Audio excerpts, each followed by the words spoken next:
Sweep కార్యాచరణలో భాగంగా ఓటర్లలో అవగాహన కల్పించే ఉద్దేశంలో భాగంగా సంగారెడ్డిలోని అంబేద్కర్ మైదానంలో ముగ్గుల పోటీలు మరియు కైట్ ఫెస్టివల్ నిర్వహించారు. ఈ కార్యక్రమంలో అదనపు కలెక్టర్ చంద్రశేఖర్ ముఖ్య అతిథిగా పాల్గొని జిల్లా అధికారులు ఉద్యోగులతో కలిసి ఉత్సాహంగా పతంగులు ఎగరవేశారు. ఈ సందర్భంగా చంద్రశేఖర్ మాట్లాడుతూ ప్రతి ఒక్క ఓటరు తమ ఓటు హక్కును వినియోగించుకోవాలని అన్నారు. మహిళా ఉద్యోగులచే ముగ్గుల పోటీలు మరియు ఉద్యోగులతో పతంగుల పండుగను ఘనంగా నిర్వహించామన్నారు. ఈ కార్యక్రమంలో ద్రోణగేష్, ఆర్డీఓ రవీందర్ రెడ్డి, తహసీల్దార్ ఫర్హీన్ షేక్, మున్సిపల్ కమిషనర్ సుజాత, ఇతర అధికారులు, ఉద్యోగులు పాల్గొన్నారు.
జిల్లా కేంద్రంలో ఈరోజు మనం అందరి జిల్లా అధికారులు తర్వాత జిల్లా కలెక్టర్ గారి ఆదేశం మేరకు ఈరోజు స్వీప్ కార్యక్రమంలో భాగంగా ఓటర్ అవేర్నెస్ కార్యక్రమం నిర్వహించడం జరిగింది. సో ఉదయాన్నే మీరు అందరూ చూశారు, మనము అన్ని వర్గాల యొక్క స్టూడెంట్స్ అండ్ కమ్యూనిటీ నుంచి ఉద్యోగుల కమ్యూనిటీ నుంచి అందరి నుంచి మనం నిర్వహించుకున్నాము. సో దానికి కంటిన్యూషన్లో భాగంగానే ఇప్పుడు అంబేద్కర్ స్టేడియంలో మనము ముగ్గుల పోటీలు, రంగోలీ కాంపిటీషన్స్, అట్లాగే మన పతంగుల పండుగ కూడా మనం చేసుకోవడం జరిగింది. మీ అందరూ కూడా చూస్తున్నారు. సో దీని యొక్క ముఖ్య ఉద్దేశము, మనము ఇప్పుడు ఏదైతే మనకు స్వీప్ కార్యక్రమంలో మనకు ఓటర్ అవేర్నెస్ కార్యక్రమం నిర్వహించుకున్నామో ప్రతి ఒక్కరు కూడా ఓటర్గా నమోదు చేసుకోవాలి. అట్లాగే ఓటు హక్కు ఎవరికైతే ఇంకా లభించలేదో వాళ్ళు ఈ 1/10/2023 నాటికి ఎవరైతే 18 సంవత్సరాలు నిండి ఉన్నారో వాళ్ళందరూ కూడా ఓటు హక్కు నమోదు చేసుకోవడానికి మనకి 22 జనవరి ఆఖరి తేదీ. సో వాళ్ళందరూ కూడా ఫామ్ 6 ద్వారా సంబంధిత బిఎల్ఓ అధికారి వద్ద కానీ, సంబంధిత తహసీల్దార్ కార్యాలయంలో కానీ, లేకపోతే ఓటర్ హెల్ప్ లైన్ యాప్, లేకపోతే ఎన్విఎస్పి పోర్టల్లో ద్వారా వారి యొక్క ఓటర్ హక్కు నమోదు చేసుకోవడానికి అవకాశం మనకి ఎలక్షన్ కమిషన్ ఆఫ్ ఇండియా ఇవ్వడం జరిగింది.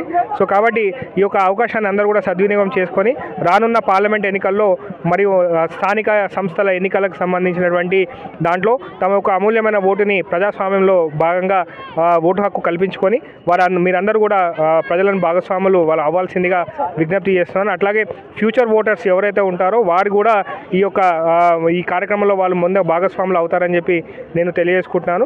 15 నుంచి 29 సంవత్సరాలు ఉన్నటువంటి యూత్ అండ్ యువకులకు కూడా మనకు ఈ యొక్క ఓటింగ్ పార్కులలో భాగంగా పార్టిసిపేట్ చేయడానికి వారికి కూడా మనకు ఇప్పుడు చునావ్ పాఠశాల మన ఎలక్ట్రల్ లిటరసీ క్లబ్స్ మరియు మన కాలేజెస్లో క్యాంపస్ అంబాసిడర్స్ ద్వారా ఈ స్వీప్ కార్యక్రమాలు కూడా నిర్వహించుకుంటున్నాం. ఉదయాన్నే మనకు జిల్లా కలెక్టర్ గారు ఇండస్ట్రీస్ తోటి, అట్లాగే రెసిడెన్షియల్ వెల్ఫేర్ అసోసియేషన్ తోటి, కాలేజ్ యొక్క యాజమాన్యాలతోటి కూడా మీటింగ్ పెట్టి స్వీప్ కార్యక్రమంలో వారికి ఎలాంటి కార్యక్రమం నిర్వహించాల్సిందో ఇన్స్ట్రక్షన్స్ కూడా ఇచ్చి ఉన్నారు. కాబట్టి మీ ద్వారా పత్రికాముఖం ద్వారా జిల్లా ప్రజలందరికీ కూడా నేను కోరేది ఏంటంటే ఈ యొక్క స్వీప్ కార్యక్రమంలో అందరూ కూడా పాల్గొని వారి ప్రజాస్వామ్యం యొక్క ఓటు హక్కు ఏదైతే ఉందో వారందరూ కూడా వినియోగించుకోవాలి, నమోదు చేసుకోవాలి, పార్టిసిపేట్ చేయాలని చెప్పి ఈ సందర్భంగా మీ అందరికీ కూడా తెలియజేసుకుంటూ జిల్లాలో ఉన్నటువంటి ప్రజలందరికీ కూడా భోగి మరియు సంక్రాంతి శుభాకాంక్షలు తెలుపుతున్నాను. Thank you.